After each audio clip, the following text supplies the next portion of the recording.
Other values are valuable, but if they don't help you in what you want to achieve here, try to grab also some of those values that work here.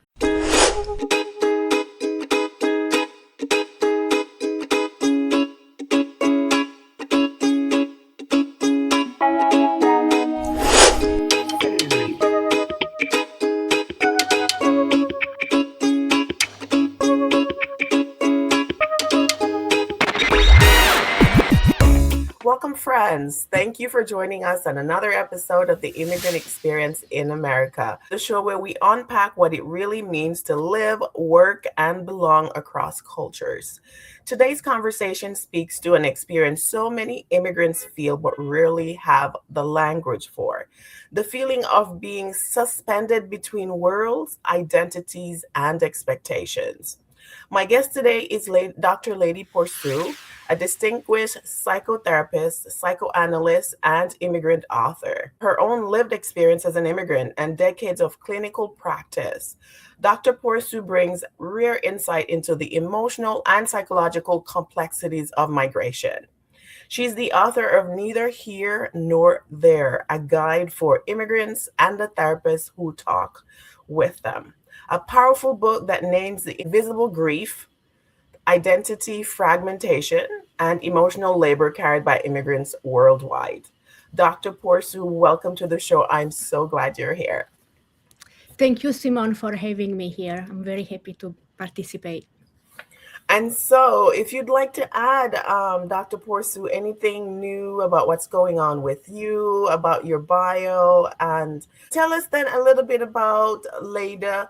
What's your immigrant story and what brought you to the US?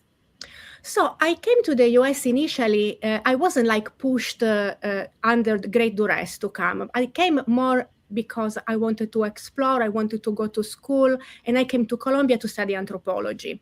Of course, every immigrant that leaves, even if not under duress, we leave because not necessarily we feel good enough to stay where we are. So it's a struggle to stay and then you want to leave, but it wasn't under great duress. And I came here to study anthropology and I did my PhD and then I continued with psychoanalysis. Yes. And where did you attend school? Columbia University, New York. Columbia University. Okay. And then I did my post-training in psychoanalysis at the IPTAR Institute in New York. Okay. So you've been in New York for the whole time you've been here? More than 30 years at this point, yes. Wow. So what's that experience like coming from, tell us, I don't believe you mentioned, did you tell us what country? I'm sorry if I missed it. I come from Sardinia, which is an island in Italy. Okay. Yes. And I'm thinking warm, Italy, warmer.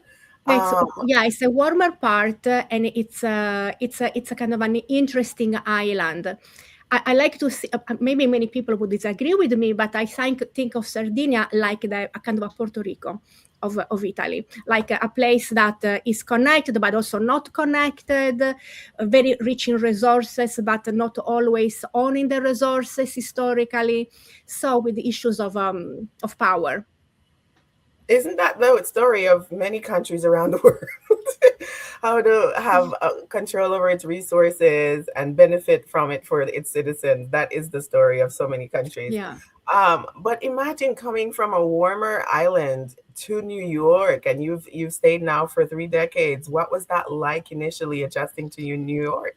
Initially, it was very, very hard. In fact, at the beginning of my book, I talk about my experience of landing here and that kind of culture shock, not only because I was not emotionally mature enough to be by myself so far away from my family, from the safety of the world I knew, but also because Columbia University, I came in with the assumption that I was this European, cultivated, and I could eat my pasta on the head of Americans, let's say. But in reality, we are all full of prejudices. There are people who think I'm better than you are better. So I thought like my old world culture would made me land here and feel totally comfortable at Columbia. And it wasn't the case. It was like a very hard school. I had to read 3-4 books every week with my poor English, prepare papers, it was very, very tough. So I realized that, no, I was full of prejudices. It was very hard. Yeah. Yes. I think we all, most immigrants, I would say, we all have a sense of pride in our country and, our national origin. And we bring that with us wherever we go. I don't necessarily think it's a negative thing. There's a word out there that's called ethnocentrism. And I caution people a lot, like, whenever you start feeling like your culture is superior to others and so forth. I think a lot of people deal with that. We have so much pride in the way we cook and the way we do things, and we think it's actually the best way to do it. And so we have to learn when we come into a multicultural setting like the US to kind of suspend some of those and be open to listening to others. And it eventually, at least that has been my experience, is that you learn that there's so many similarities in the way people do things around the world. And there's so much to learn from other people as well, right? Totally. And anthropology is the right field to come to that realization, because it was all about that. But then often happens that when you get to a new country, then all this, feeling great about yourself can start deflating, because the values you bring maybe are not valued so much in the country where you are, and maybe as an immigrant you don't feel valued so much, and then there are all the intersectionalities that enter. So a little bit it happens to everybody, but some people more than others. So yes.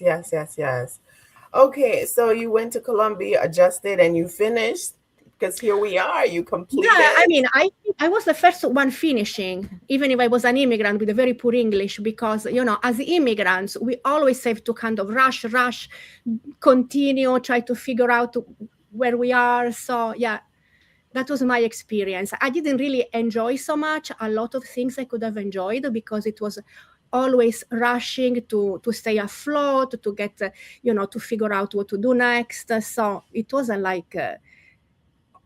I could have gone to so many more parties, for example. Instead, I was working till 3 a.m. Yeah.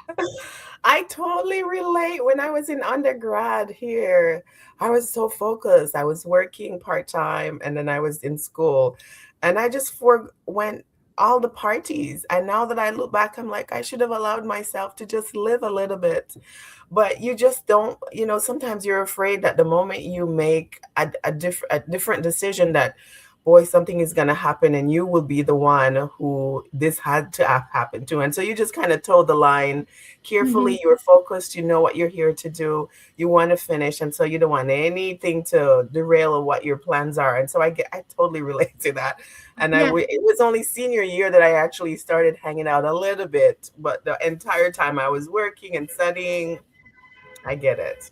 And Simone, an interesting thing that I learned in this country is also that networking is very important. So maybe going to parties is not so bad overall, but my idea was you have to study. That's it. The idea of, the networking that is so valuable here. Sometimes people go to an MBA just for the connections that they can make. But the mentality I came in here was like, you have to work, get good grades, and that's what counts.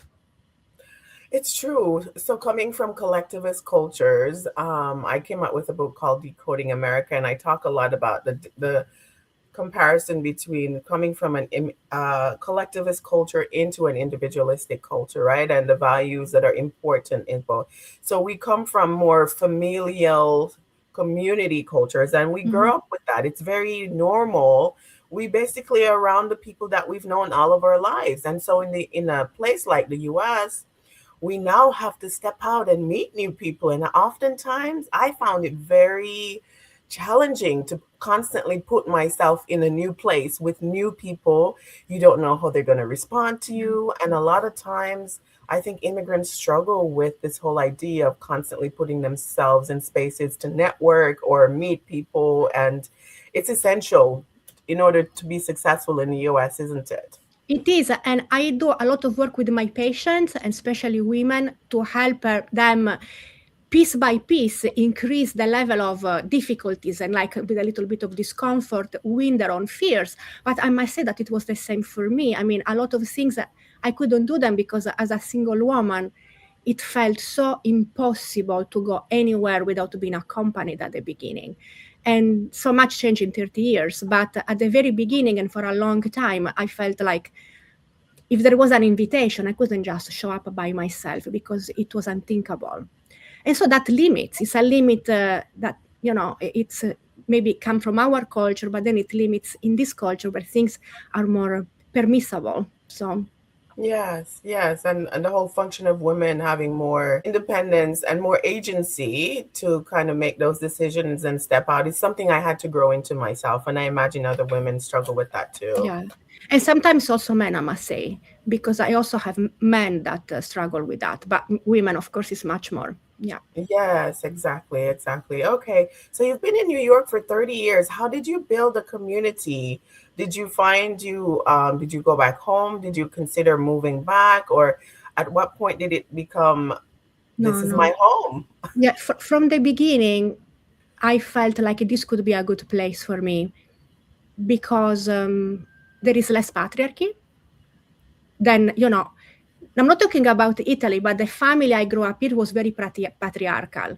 So coming here, I felt like more free, even what we were talking before about feeling like the freedom of going to a movie by myself, which maybe now people do also in Italy, but where I came from in my microculture wasn't really something that was conceivable.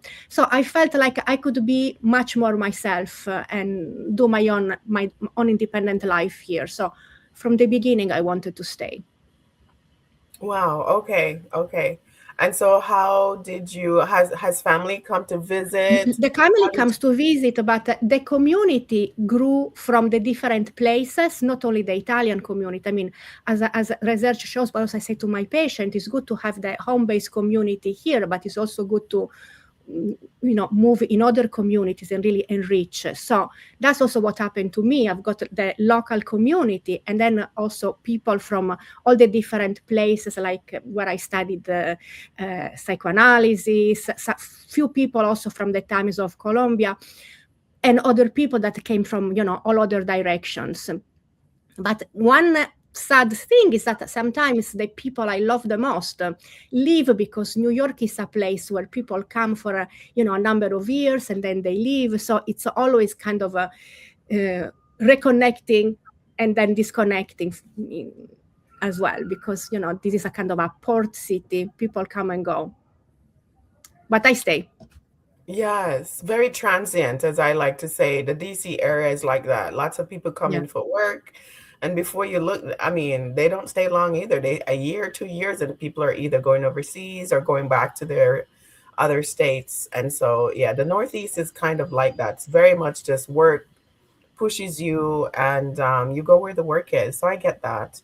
All right. So 30 years later, you finish, you're now practicing, and you've now come out with your book. Tell us a bit about the book. What is my book? Oh, here it is. I have it handy because I wanted to show it. Show us a copy. Here it is. Neither Here Nor There, a guide for immigrants and the therapists who work with them. And it's printed by Routledge.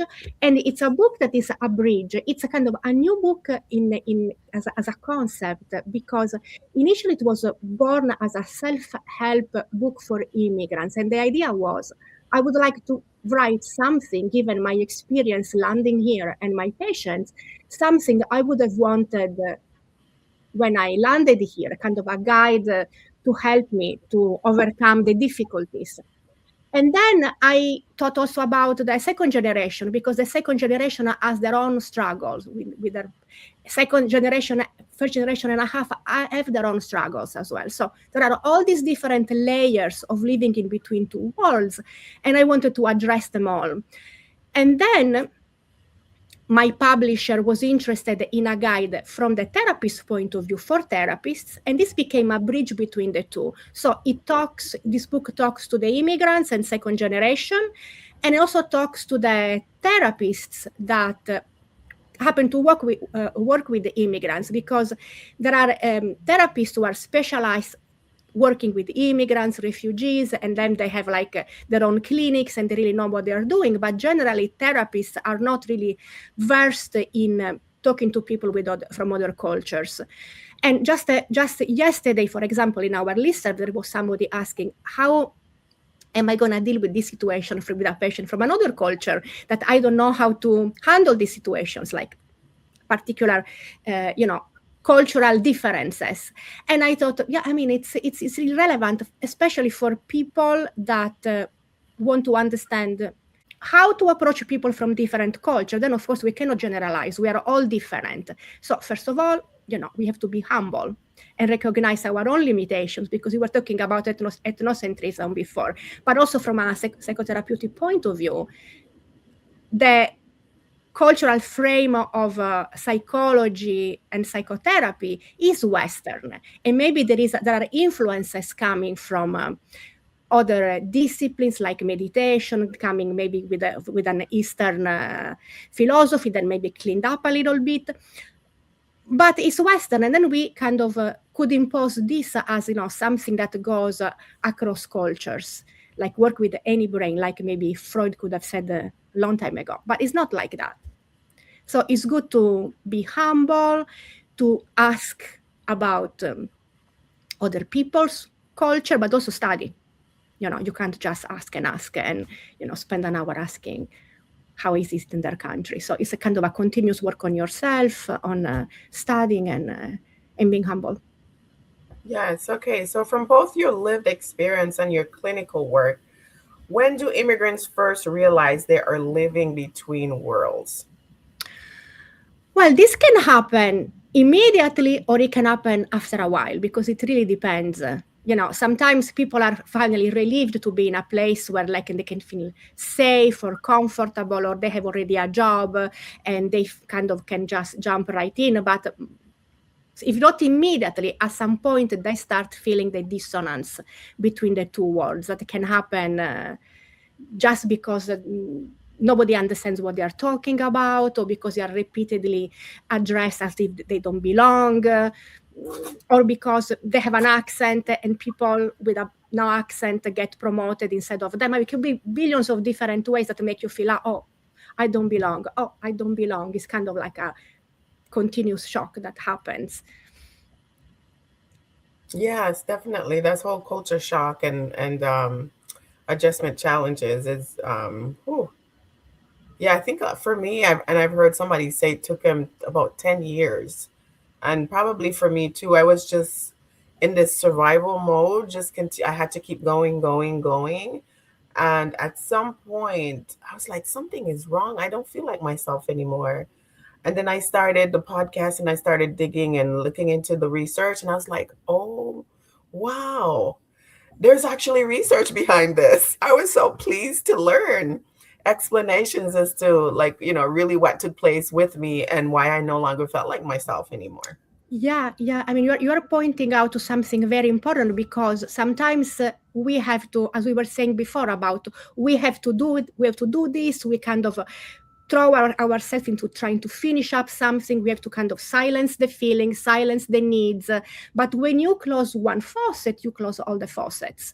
So it can happen that you don't feel the pain, but then you don't feel the pleasure. You don't feel, the tiredness, but then you don't feel the hunger. I mean, it could be anything, but you close all the faucets, and then you lose also the kind of that gut feeling that also can guide you. So it's important. Maybe at some point it is really necessary to close everything and go, because you have to survive, and it is adaptive to close everything in that moment. But you cannot just do that forever. At some point, you have to sit down, breathe, and start figuring out what happened. Yes. And I find it can be I feel like I'm very blessed, and it's such a luxury to be able to seek therapy, to read about the research, to even have conversations, to change my paradigm about what's really going on with me.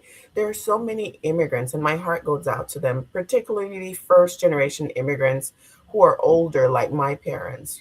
My dad came when he was 40s, and the responsibility of taking care of children and family, they oftentimes don't have that luxury to pursue dealing with the turmoil that's going on inside. And so, for those of you who might be able to do it, we say, please do. but we acknowledge those who might not or ever may not be able to do that. And so I hope they find healing some way in their own communities.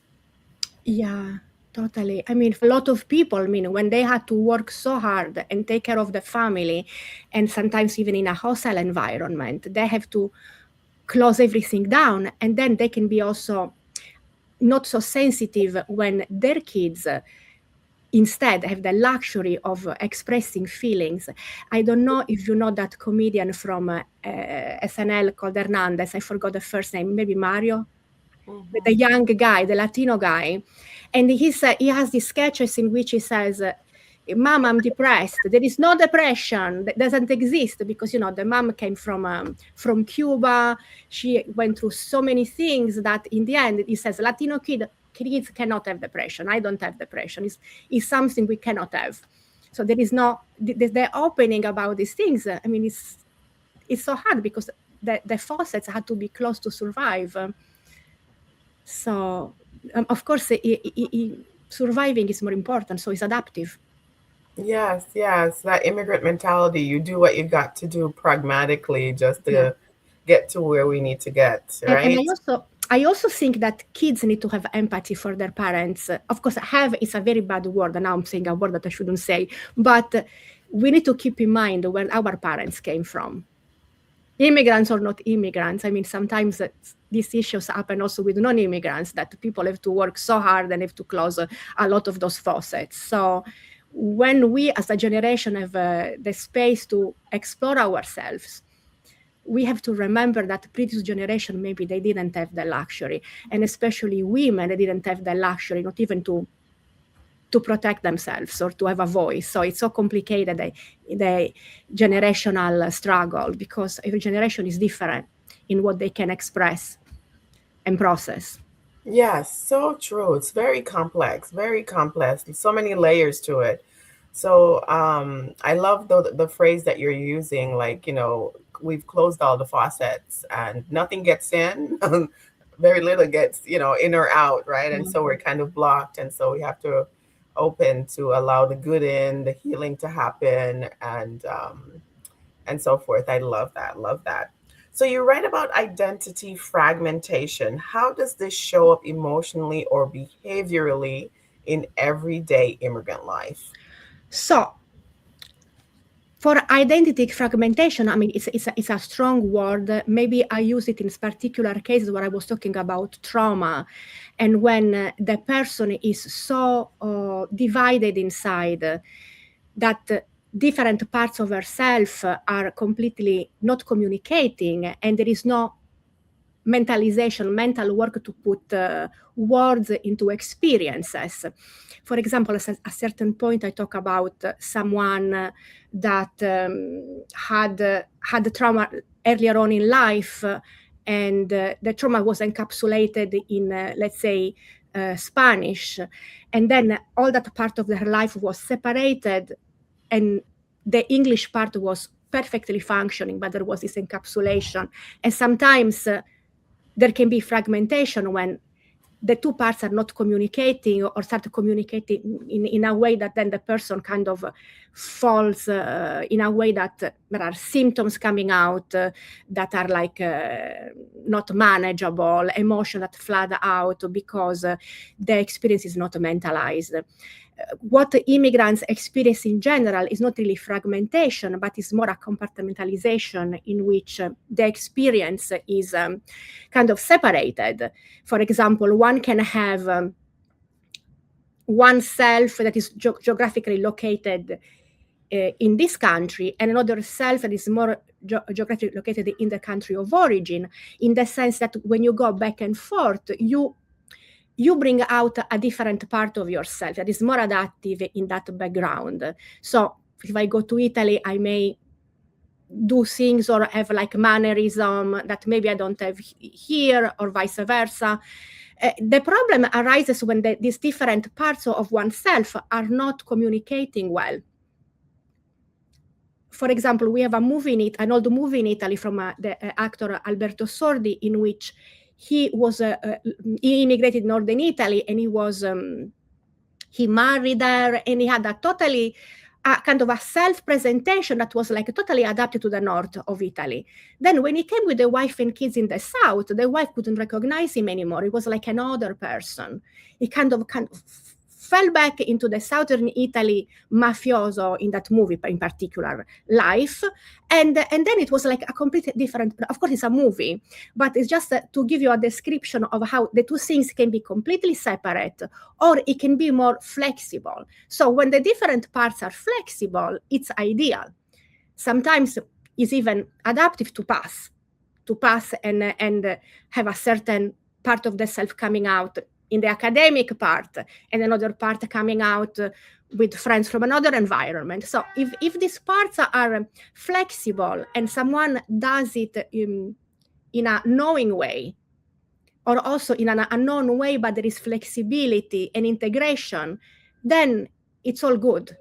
The problem becomes when there is like trauma and one part is really fragmented and the person kind of doesn't function well. But it's not typical of immigrants. I mean, it can happen to immigrants a lot because sometimes there is a lot of time there is a lot of trauma. The trauma in the country of origin, the trauma of getting here, the trauma of being here for a lot of people. I mean, it's a compound of trauma. So it's a lot to go through. But otherwise, I mean, the majority of immigrants are even stronger than the local population. There have been a lot of studies documenting that women who can give birth and are much healthier, less drug and alcohol in the new immigrants. So these are the healthiest people. But of course, if there is a lot of trauma, there could be an effect of the trauma. In the best case scenario, these different parts are integrated and people have like bionic selves because they have the power of all these different rivulets of experience, of history and culture, enriching them, and they can pick up from one or the other and make, and make the best of any situations. That's why people are so afraid of immigrants, because in a sense we can be bionic. We are bionic. I mean, bionic is not the right word, but we are scary, It's kind of like a flexibility and an adaptability because we've had to change so much. The third culture experience of just, it's a superpower, really. I really do encourage people to embrace that. It's such, and you're making an interesting point that's why people are so afraid of immigrants, because we've adapted to so much and still do so well with so many levels of intersectionality and adversity and challenges. Yeah, exactly. I mean, I think that it's not the fear of immigrants stealing jobs or resources. It's the idea that immigrants, if they come here and make it here, I mean, a lot of them can really wipe out the competition because they can. So I've got, patients that, one that I write in my book as well, that this person used to say, just let me get the green card and then I can work from 9 a.m. to, 3 o'clock in the morning. Like, of course, it's not fair, it's not right, but we are willing to do so much. And do so much. I have heard of cases where in the Filipino communities, and I would imagine it probably goes across others, where they're reporting for 12-hour shifts 7 days a week, when the law actually, nurses and people in the medical field tend to do either 4 days on, 3 days off. There's a certain, where they get number of days off. If they're doing longer than 8-hour shifts, they're doing 12 hours. And people are showing up to work like 7 days a week doing that many hours. And it's because they're not aware of the labor laws and how they're protected and what is normal, because they're so zealous and ready to pour themselves into the work and the opportunity in the environments that a lot of times, I can imagine burnout happens quite a bit in the community. Yeah, and it's not fair. I'm not encouraging anyone to work so much, but it can be people who can do so much. Of course, they can take jobs away. Yes, and they're taken advantage of too because they want to please, they want to fit in, they want to find belonging, they want to earn, and so sometimes it gets to be Too much. too much toxic, and so a lot of times they don't have the voice to speak up and to really hold on to their rights and speak up for their rights. But that's another conversation. That's very good that what you just mentioned there about the whole fragmentation and compartmentalization that we all do in order to survive, and until we can make sense of that part of me, this part of me, and who I'm becoming, that this hybrid of both worlds, then third culture person, right? And adaptability that we've developed. So how does navigating two cultural value system impact self-trust and decision making?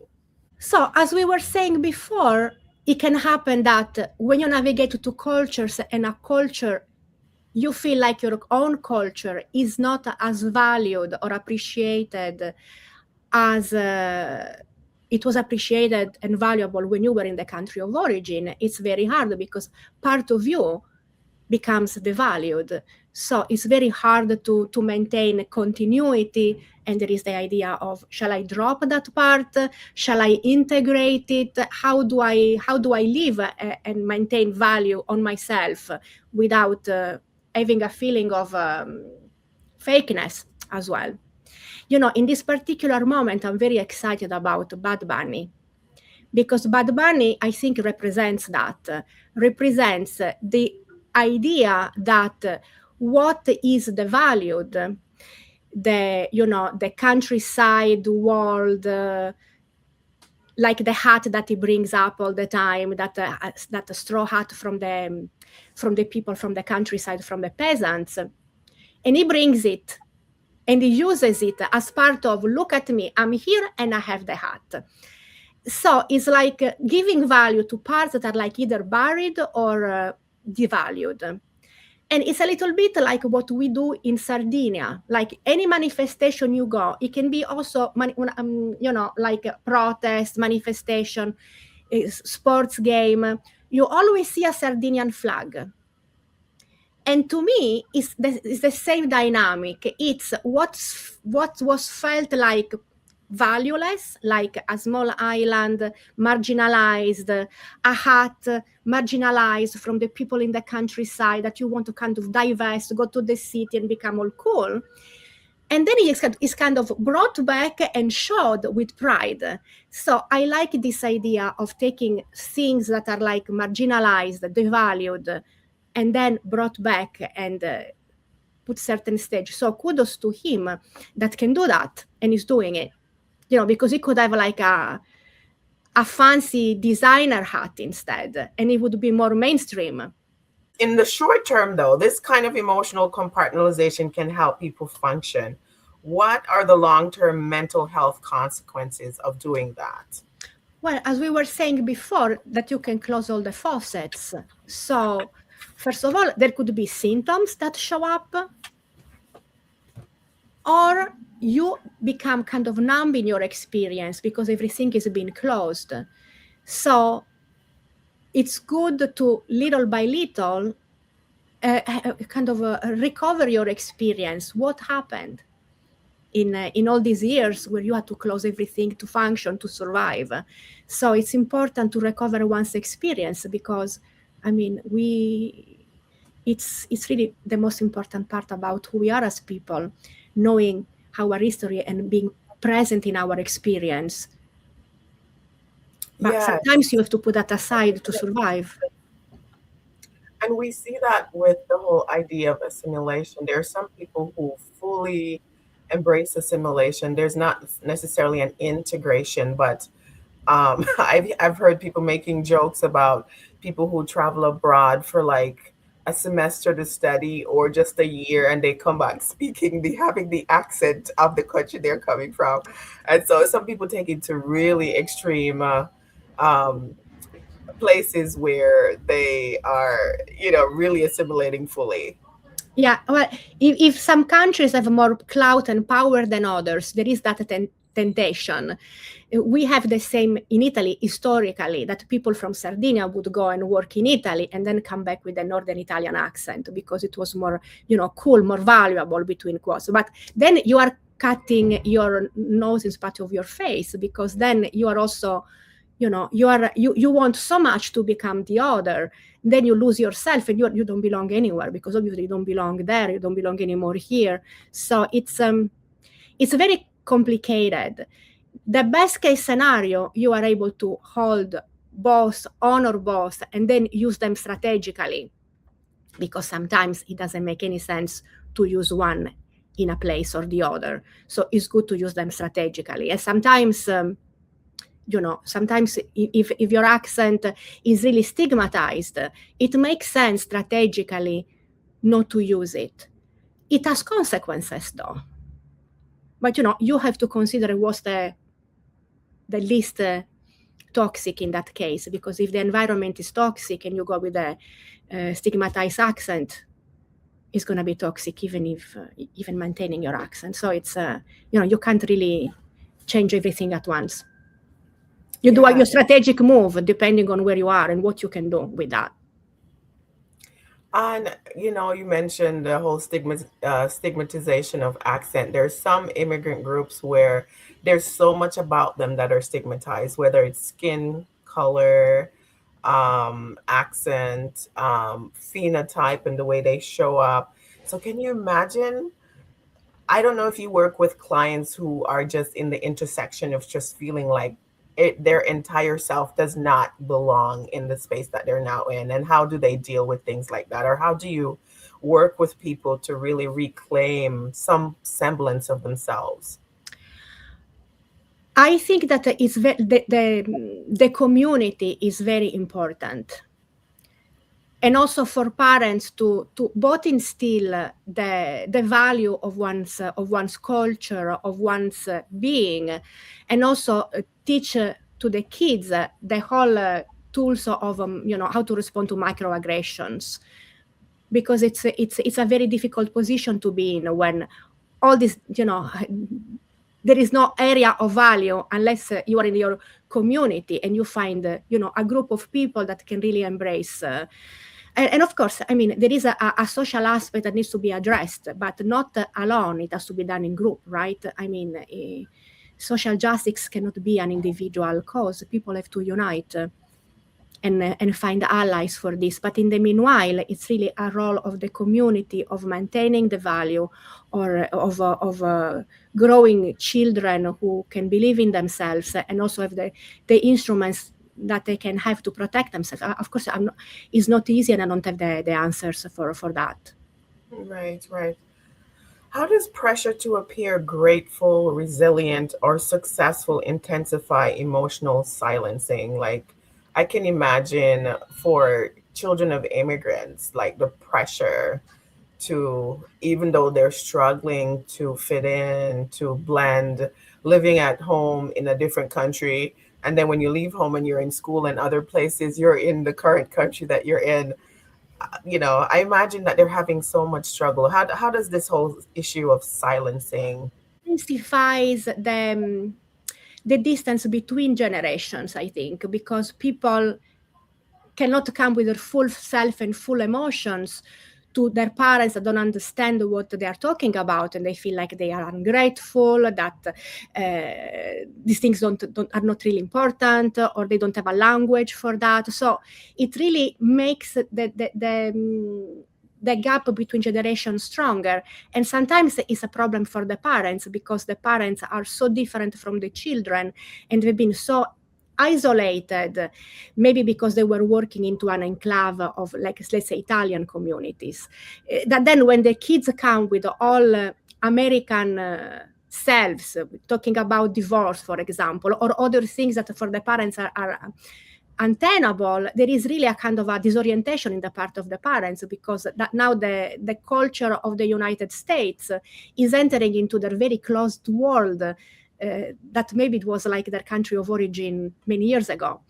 So it's it's difficult for everybody, for the kids, for the parents. It's difficult even if someone is not talking to the parents, but feels like they cannot complain about their lives because people in Venezuela or people, in Colombia have it so much worse, so they cannot really feel their, express their pain or their grief.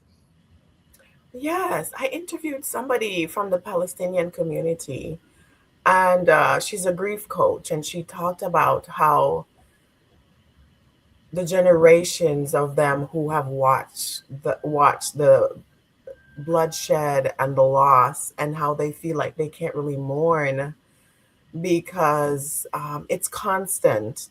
And even though they are out and in the US, they really can't really enjoy life here because every day there is something going on over there. And it's like, oh my gosh, somebody I know is in such a dire situation. And so they never really settle down or really just fully be present in the new place where they are, and feel the safety of where they are because their mind is in another place, you Yeah. know. I mean, what you're describing is really terrible because it's hard to mourn something that is not even finished. And so how can they mourn it it continues going on, and sometimes in the general indifference. So in a sense, mourning and let go the experience would feel also like a betrayal from what's going on because it's still going on. So in the indifference of the people around. So it's really difficult. It's a tension there that needs to be named, but it cannot really be solved because if there is indifference in the surrounding, yes, it's good to have like a like-minded community that you can really connect and bring bring testimony about what's going on so that it cannot be erased. But the fact that it continues is like someone who's having their kid killed every day basically. So it's a very difficult situation. I mean, of course, Yeah, they it really have a is. lot It of really help, is. but at that point is not like a psychological condition, it's a sociological condition, it's a historical condition, economic condition, political condition, and they are bearing the brunt of something much bigger that nobody's solving. So in a sense, they are kind of the symptom of something much bigger. Yes, and so sad to watch and to imagine people who another generation that's being traumatized and the re-traumatization, of watching that constantly. I can't even imagine the psyche. But I wanted to add something because I was having a conversation with a friend of mine that has relatives in Palestine, and she made a point that I want to share because I think it's an important point, that she made me understand that it's not all, I mean, of course, there is like this dramatic thing going on, but there are also people that continue living and are able to have moments of joy. So, and that was also very important for me to notice because the two things can go on at the same time. And thank God, because, if someone is being traumatized without a moment of respite 24 hours and feeling guilty just because they survive, that's untenable, right? I mean, how long can someone live like that or have kids and have normal kids? So it's good to know that there are enclaves that are functioning, living, and also partying, eating good food of the same community, despite the guilt, despite what's going on. That's good to hear. That's good to hear because she was sharing about her parents not being able to let go because they were so close to it during their generation. Maybe her generation, having been raised in the US most of their lives, are able to find a little bit more joy. But she says she's taken vacations and she couldn't even enjoy her vacation because of the reality of it. But her father's generation just were in it so deeply in it that they couldn't really function. No, these people are people of every generation and they live close by. So I think it's about the will to survival that people have maintained even in terrible situations. Now, what's coming to my mind is an example that comes from Levi's book on the Holocaust. And even in those scenarios, those people were able to joke. And, I am very interested in humor. I study humor and the power of humor in helping people survive. So all we said is all true and makes sense, but people have to find pockets of survival with anything. Like, for example, for the Jewish people that were inside the concentration camps, they were able to joke about their situations. Those are the people who survived mentally, because you also have to survive mentally once you are out. So despite the situation, we have to find human ways to survive in those conditions, despite the sense of guilt and shame about surviving. Yeah, that survivor guilt. And I suppose at an intellectual level, we can understand the importance of having humor and other pleasurable things to kind of balance the extent of all of the other side of it. But I wonder, for like their generation, like I would say my parents' generation, or the boomers, I'm thinking about the boomer generation. I wonder how many of them are able to process that, right? But that's another story too. So what signs might tell an immigrant that their coping strategies are becoming harmful rather than protective? When is it, clear that I need to get help? Yeah. Well, one is, as we said, the sense of numbness, or the sense of having lost the internal compass, because we lose this sense, this gut feeling. Another one that is very common is rage, when people are very angry. And of course, anger is a beautiful symptom that often let us know something is not quite right. And oftentimes it's not only an internal experience. I mean, it can be an internal experience that someone need to have like their chemical balanced out. And other times it's about society. So it really depends. But in any event, it needs to be addressed. You need to figure out why you're so angry. And sometimes you have very good reasons to be angry. So you need to but it's always on you to own that and figure out what to do with that. As an individual, as a member of society, your anger is, no matter why you're angry, even if you've got very good reasons, it's your responsibility. I mean, I say that because I'm thinking about people who just beat up children or partners. No matter what, it's your responsibility, your anger. But I also work with women that have anger that then damages them, that maybe the anger comes out at work. So the anger is a signal. It's a powerful signal that tells you that you need to really figure out what's going on and what do you need to do about the situation and about your own feelings. So you have to attend your feelings and say, okay, I've got this feeling, what's going on? Why am I so often sad, or why am I so angry? What's going on? And you need to figure out how to address that as an individual and as a group.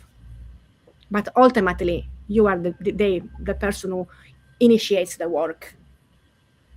Yes, and I can imagine there might be anger tied to trauma from the previous culture, but then also living in a space where the complexities of challenges of immigrant advancement and the fear of immigrants taking jobs and the fear of our flexibility, adaptability, and how we're kind of, as you call it, bionic, and the superpower that we all carry, really, and the fear of that.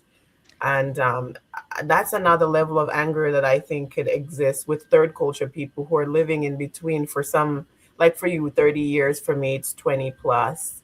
That's interesting for people to pursue and try to figure out how to live with that, because you're still in that environment, Yeah. Can I give you an example? For example, women that have to perform maximum level in their workplace, because as women and as foreigners, they have to be top. And then they arrive home, and often they are the most functioning, capable in their family, immigrant family, and they are supposed to take care of everybody and do all the paperwork and translate and do this and the other. I mean, so this can be very frustrating. It's like so many roles about being like good for one culture, good for the other culture. And in the end, someone can feel very, thin. It's too much to give, because you have to be good at the same time in two different cultures. You have to be a good daughter, a good mother, but in a very high standard, maybe where you don't have to work so much like you have to work here outside of the home to be also that good. So it's a lot of work. Yeah, and pressure. I came across a therapist who says that she meets with, I think it's mostly children of a certain population who deal with so much pressure to succeed. You have to be a lawyer, a doctor, an engineer, like the very high earning jobs. And sometimes it's not necessarily their area of gifting or where they would do well or find joy. And even after they finish school, they have a lot of trauma because they can't authentically show up and say, no, I can't do this. This is not for me. I can't live authentically. This is what you want as my adult immigrant parent, but it doesn't really work for me. The amount of fear that exists with adult immigrant children is amazing. And so you're sharing something about where the pressure to constantly carry so much can break people. And it's not only the work, right? Because then there is also maybe expectations to get married up to a certain age and with certain categories of people and not others. I mean, there are so many layers in which people have to be proficient in different cultures at the same time. So, of course, people can get very angry. It's a lot. But then, you use the anger to figure out, okay, where do I say no? Where do I say yes? Which is very difficult, of course, in a lot of cultures to say no to the expectations, because you also want to meet those expectations, but it's just too much. It is. And inevitably, at some point, there's become some sort of a rift between the first generation adult immigrant parents and the children, whether you're a first generation immigrant child or one who was first generation American or wherever you find yourself in the world in. And so bridging that gap and having that conversation can be so challenging. But at the start, you have to find a way to make sense of your rage as you're expressing, seek some support and help, and to have some sort of conversation around that. So can you talk a little bit about the kinds of losses that immigrants grieve often that are unnamed? We may have been stressing a few of those as we went along. Yeah. Well, one that for me was surprising that I studied in my studies of immigration was the animals. Akhtar talks about missing the animals when you come from another culture. And you don't have certain animals that you had in your culture of origin. So beyond like the ones the normal pets that I was familiar with. The 1.5 generations often has difficulties because they started life in one place and then they continued life here, but they didn't have a say about living, and sometimes they were brought in maybe against their will. So there is like the mourning of the life they didn't live. Or when the parents leave for work and they are left behind, and then there are so many years that parents and children don't talk, and then they meet again. And depending on, that's the work of Marta Bragin, another colleague of mine that talks about these things, how, it can become brutal, the meeting again, if there hasn't been enough continuity of connection between in the time when the parents were away for the good of their children, because maybe they were laying the basis for having them come here and having a beautiful life in the US. But then, sometimes when kids are left behind for long periods, think it's their fault that they are not lovable, or, so it's very complicated. I mean, there is always one life that was possible and you didn't live. So it's complicated. It really is. I've heard of stories of people who have made decisions that impacted their family so much. Like, for example, a father who might leave and go abroad, and the relationship between the wife and the children just gets severed, and they might have to make decisions to move on with another person in another country for immigration reasons. And oh my goodness, there's so many of those stories of people who, just because they have to adjust, either they get married to somebody else and the previous family they have are, gets injured in the process, and it's very complex. Yeah. I mean, I'm also thinking about loss of relatives that they die on the other side of the ocean, and that's brutal as well. And in cases where they can't even go back because Right. their papers aren't in order and they can't leave. Like during the pandemic, it was even more tragic. Yeah, it's really complicated. Really is. And I'm sure there's a long list of other unnamed losses that we might not be mentioning now, but we really acknowledge, for those of you out there who are listening, and if you're in the middle of this, get some support, get some therapy.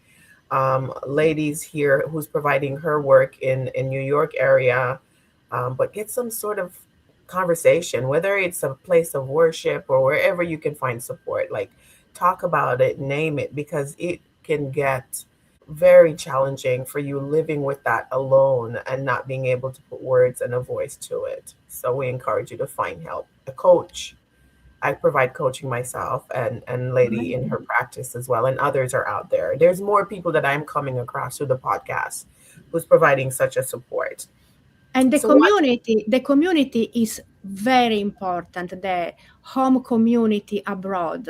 And even for non-religious people, churches can offer us social support.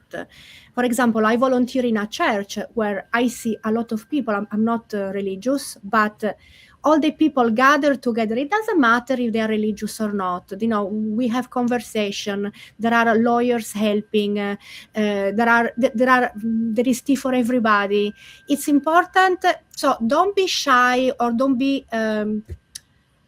snobbish about communities you wouldn't go because you don't belong to that church, between quotes. Because in moments especially in moments like this, it's good to reach communities, to find good communities.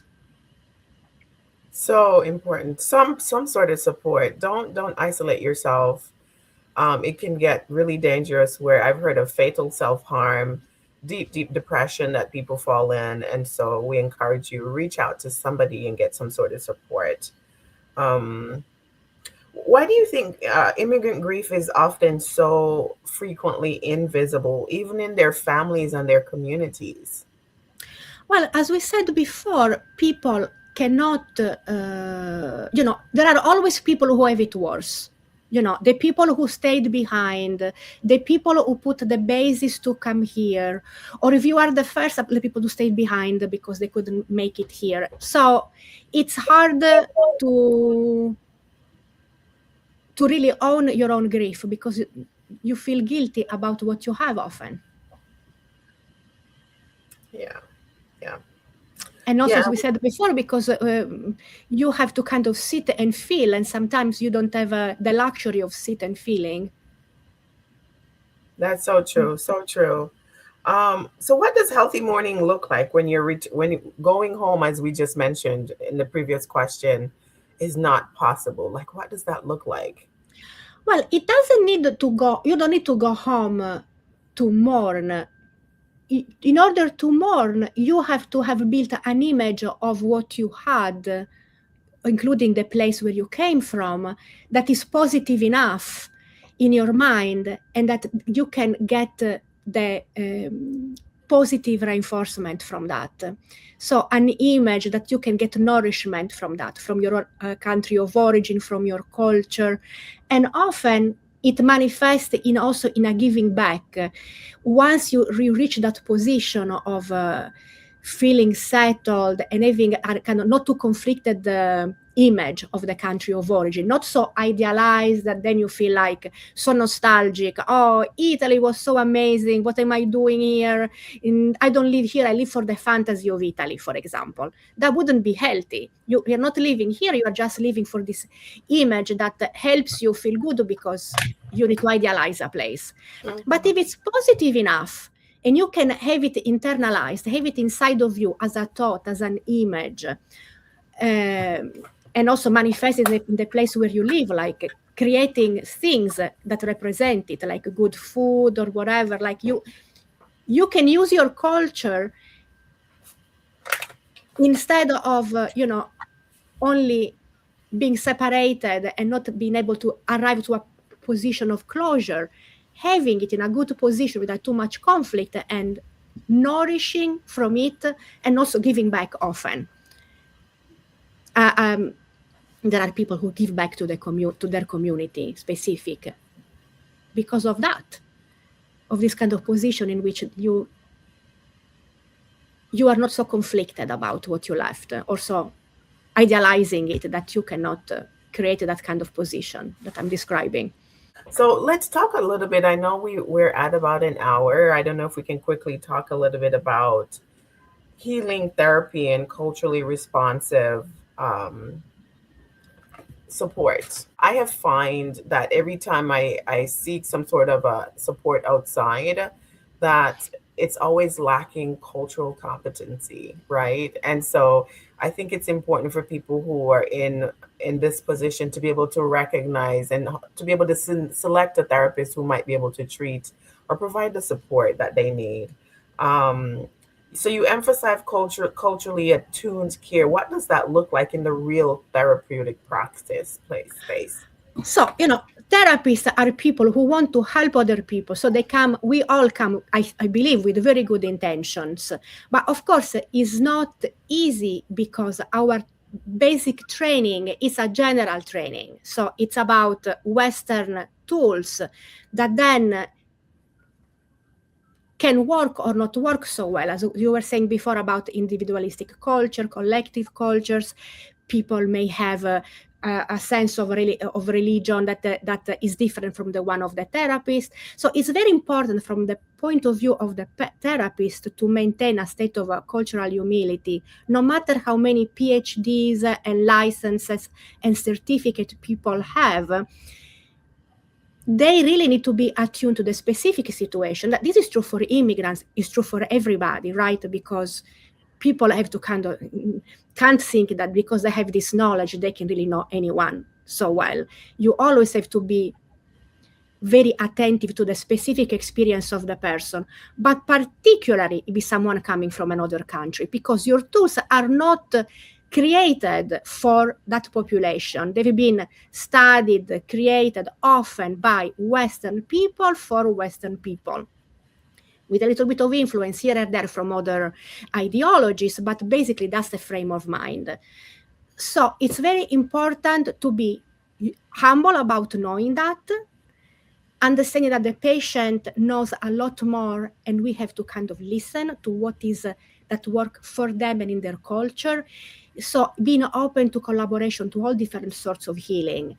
So if they want to bring in other types of healing, instead of saying, poo-poo, this stuff is not real therapy, this stuff is like BS, to really take it seriously, because it works in that context and may help these people.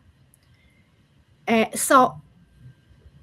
this is also important to build trust, because if you think you know everything and you don't know anything about someone's culture or their point of view, you can't help them.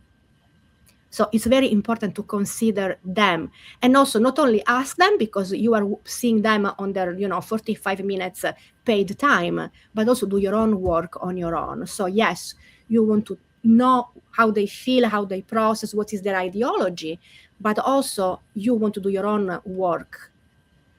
So it's very important to do that.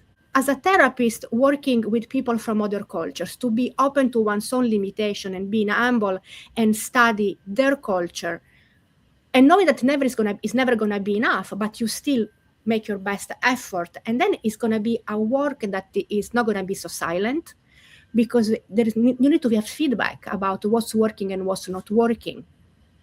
So it's going to be a lot of back and forth about, is this working? Is this not working?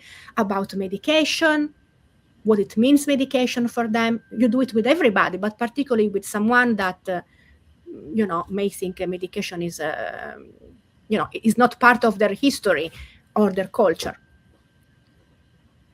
Yes. How can approaches like CBT, which is cognitive behavioral therapy, be adapted to better support immigrants and migrants? So CBT is an evidence-based technique that has been proven to help, among others, immigrants. Then, of course, there is the limitation that CBT is based on thoughts and feelings and behavior and how those are connected, and that one's thoughts can affect one's mental health. If I think negative thoughts, then I'm going to have negative feelings, and then I'm not going to act so successfully in the world. If in that particular culture, the individual and the society are more enmeshed, it could be very different what they think about. My thoughts may not depend only on me. They may be about the community or about some religion. So you need to know these things very well, but then also listen to how much this work. And CBT, trauma-focused CBT, is also very good for immigrants, and it has also an aspect of somatic aspects that helps the person stabilize their emotions. I mean, there are. I don't think it's on a one-on-one basis on a therapy practice. I think it's less important to know what are. Of course, it's important to know what are the evidence-based techniques that work for immigrants, but it remains very general. So you have a person in front of you, even if you know that these 5 techniques work, it doesn't mean anything. You meet the person, and then you figure out what to do together. So even everything is limiting. You have to know as much as you can, but then at the end of the day, everything is limiting. You know it in the background, and then in the situation, you do with the person whatever works, kind of. Right. Okay. So my next question had to do with how do clinicians avoid pathologizing immigrant survival strategies, right, while still addressing their mental health needs? Kind of related to what you were just talking about, I guess, but.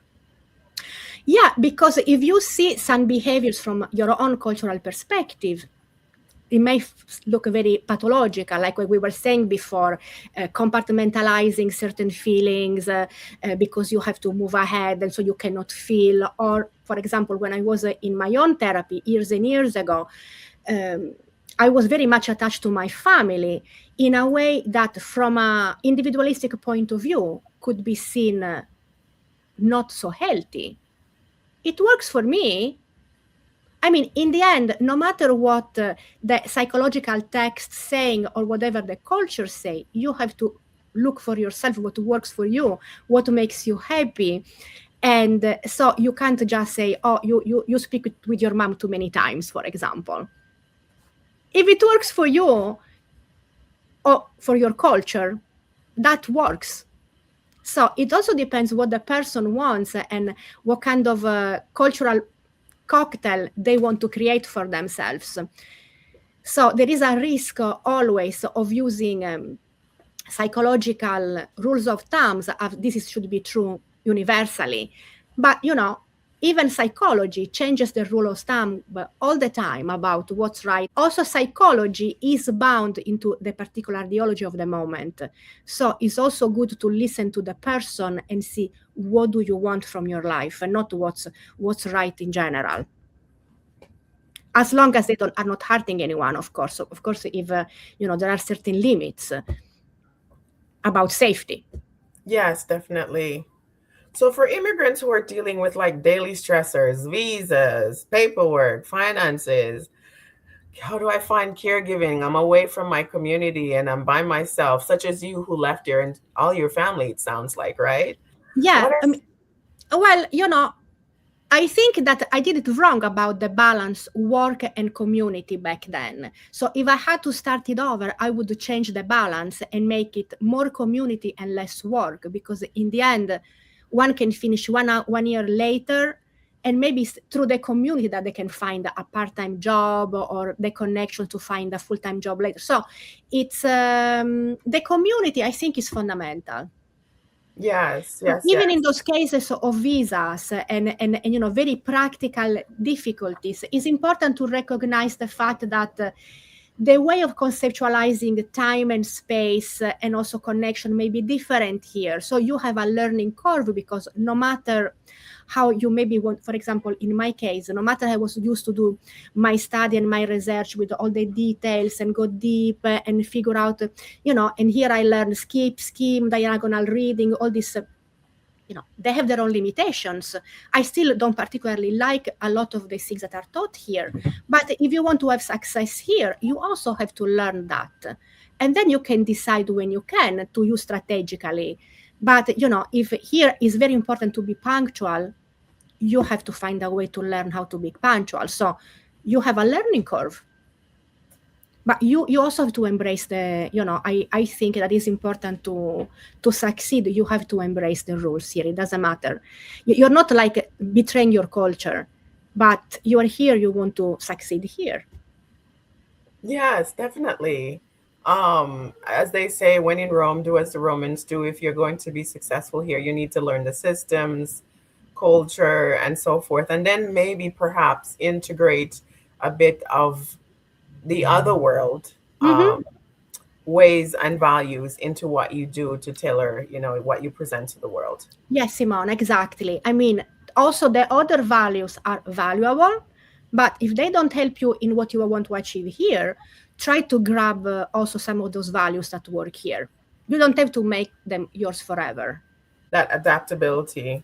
So you mentioned community multiple times, and I wonder, are there other practical tools or techniques that can help people reduce overwhelm as they go about their daily lives? Well, it's important, sometimes, as we said, you cannot have the time, or it's not even good to start feeling your feelings, because you could just fall apart. So, but the moment you can, you have to start feeling your feelings in a safe environment with safe people. If there is a need of medication, with medication. But you have to have the basic met. You have to sleep, you have to eat, you have to be around non-toxic people. I mean, as much as you can, of course. Yes. It's a struggle. It is a tension between what the environment can offer you and what you need.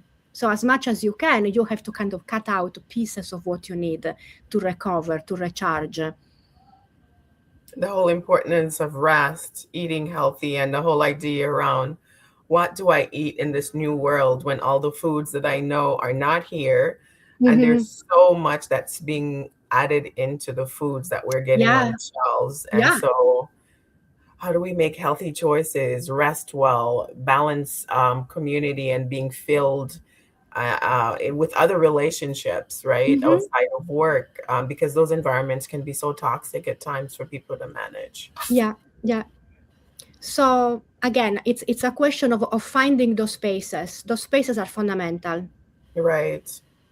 So I wonder, what does integration look like beyond somebody fully assimilating and just, I can imagine people might say, I just want to belong. I just want to sound like everybody. I just want to fit in. And then there's a part of the culture that, for example, children of immigrant parents, where they want them to maintain the previous culture, right? And sometimes kids just want to be kids. They just want to go to school and be American and be like the rest of their friends. And so I wonder, what does that look like outside of just fully assimilating?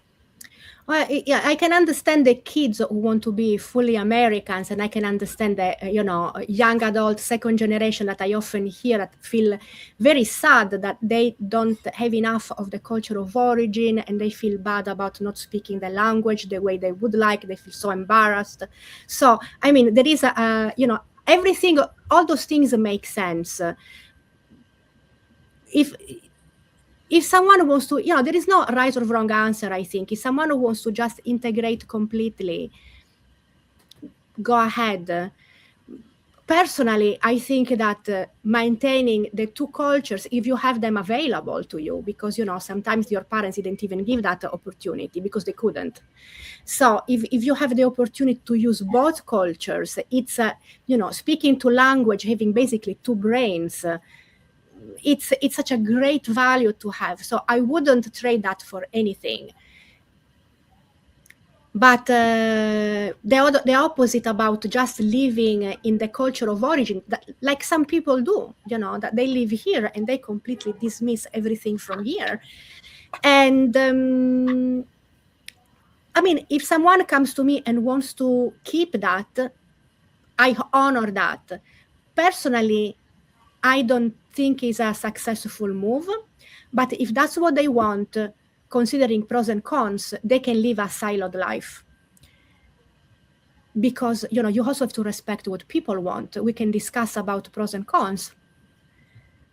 But for me personally, I think that having access to two cultures, two languages, even at the beginning there is a learning curve and you feel bad and you feel like, the albatross not moving very well in the boat, it doesn't matter.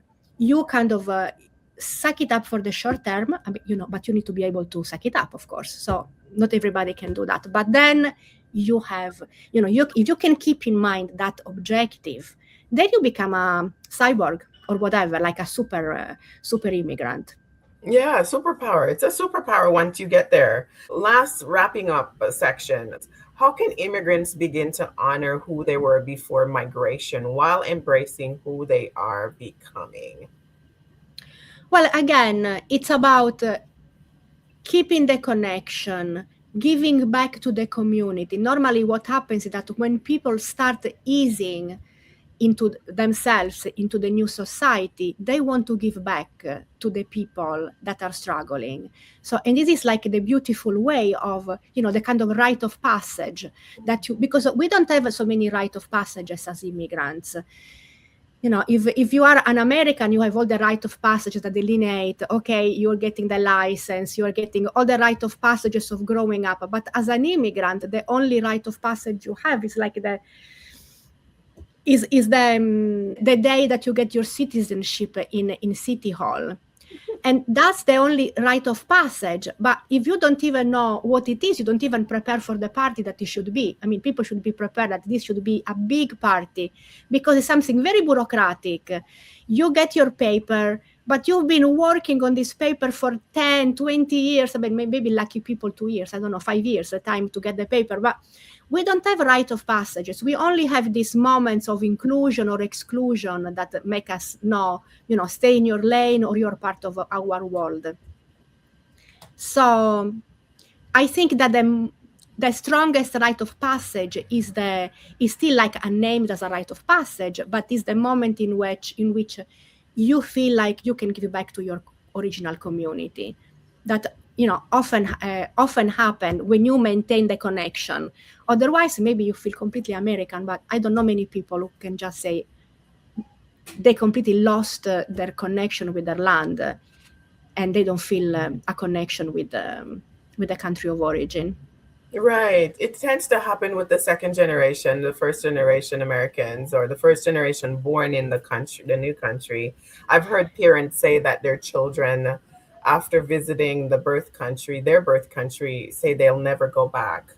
And it was shocking for me to hear because most children or most people maintain some sort of a connection. It's a very, kind of keeping that alive. It's so important. But so that was shocking. I've heard a few stories where the children are saying, I'm never going back. So. Never going back to the country of their parents, the country of origin. So it happens. And I wonder if there are people, I can imagine people who are never able to really go back because they're never legalized. So they can't leave and they never get to go home. I can imagine the mourning and grief that goes along with that too. Yeah. So you mentioned community so many times. I think it plays an important role in the healing the psychological toll of migration. So I don't know if there's anything else, any other recommendation outside of community trying to maintain Well, and even before community, I think what's important is self-awareness. So, knowing your story, knowing what you did, having value in every step, putting value in every step that you took, because sometimes we can be critical about where we are, but you have to consider where you are comparing to where you came from. So you can't compare yourself to someone in your school who speaks perfect English and you just came out of the boat. So it's very important to maintain awareness of where you came from and the society you live in, because that helps you appreciate your difficulties, not as a personal failure, but a systemic failure. So it's the community helps healing and compensate for those systemic failures, but you also have to recognize those. You can't just think, oh, it's me because I'm not good enough. There is a lot of other things going on. Yes, yes. So if anybody listening today feels stuck between worlds, what is the first compassionate step you would invite them to take? Aside from calling you.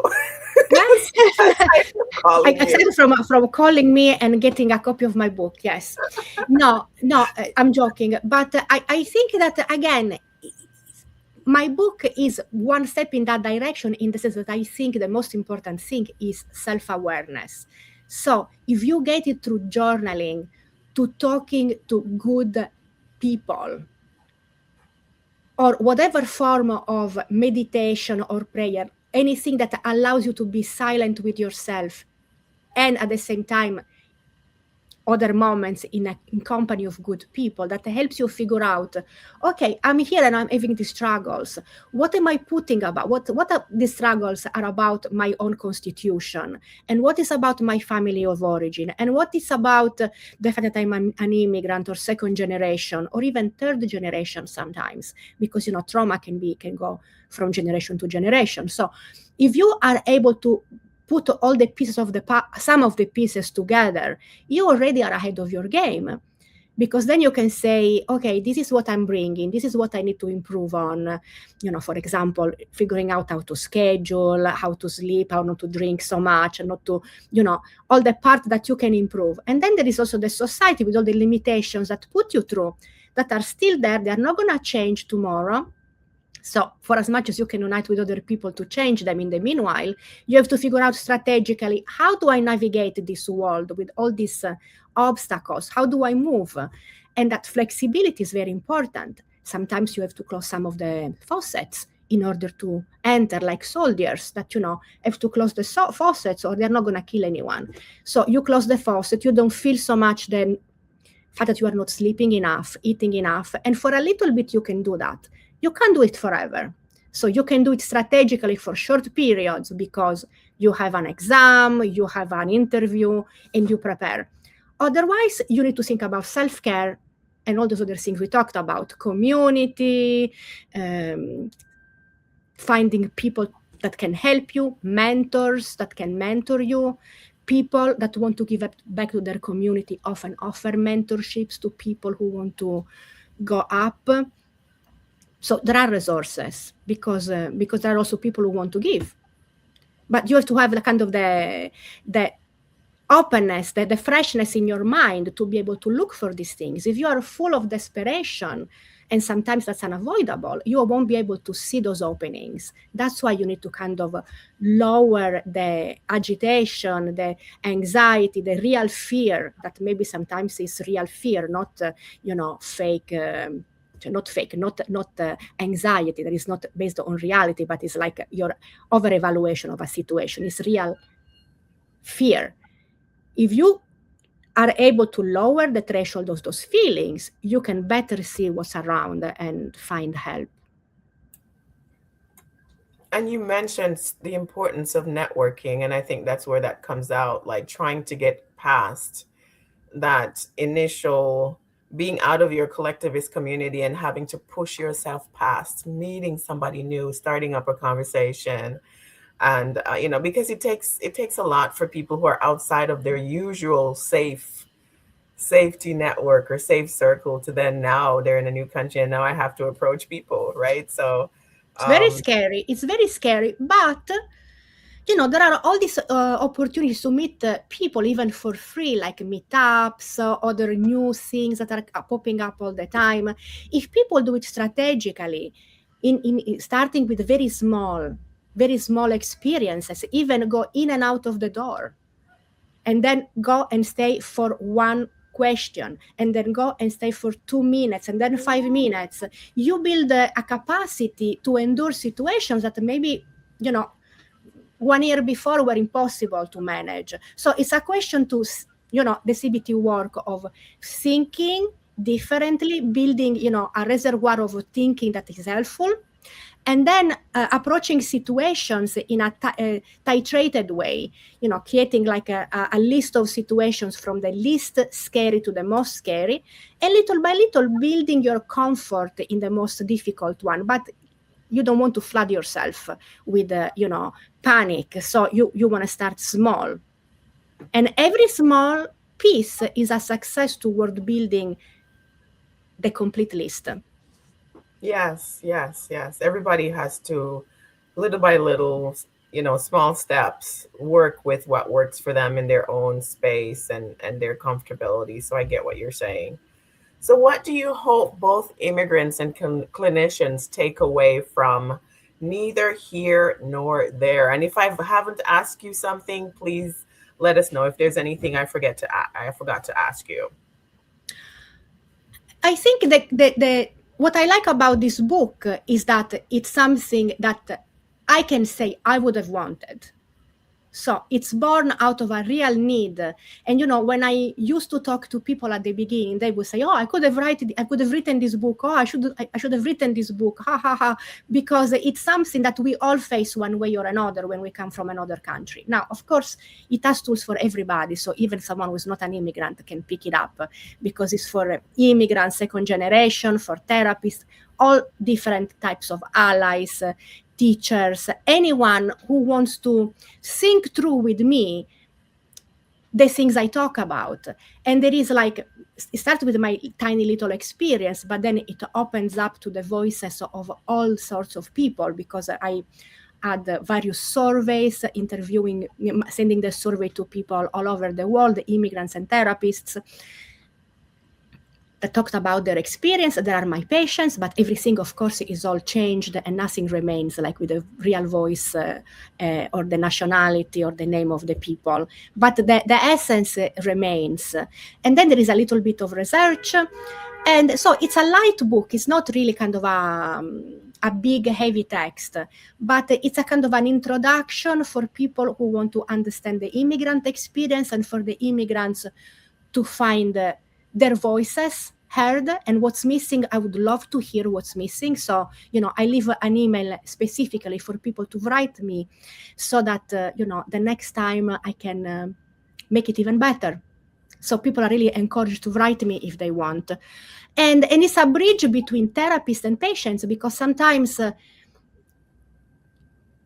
maybe not so much in New York, because in New York, everybody's exposed to so many different cultures, but in other parts of the US and in the world, people are not so familiar with people from different parts of the world. And they've been trained in a training that is very classical, without talking about different cultures. So it's a beginning of a conversation. So it's not like what to do and what not to do. It's something to help you think. And then it also offers some tools for people who are struggling and want to, improve their situation. So it's all these different pieces together. Very well said. Very well said. And I think it's such a well-needed book. And we encourage people to go out and buy a copy. Share with us where we can find the book online.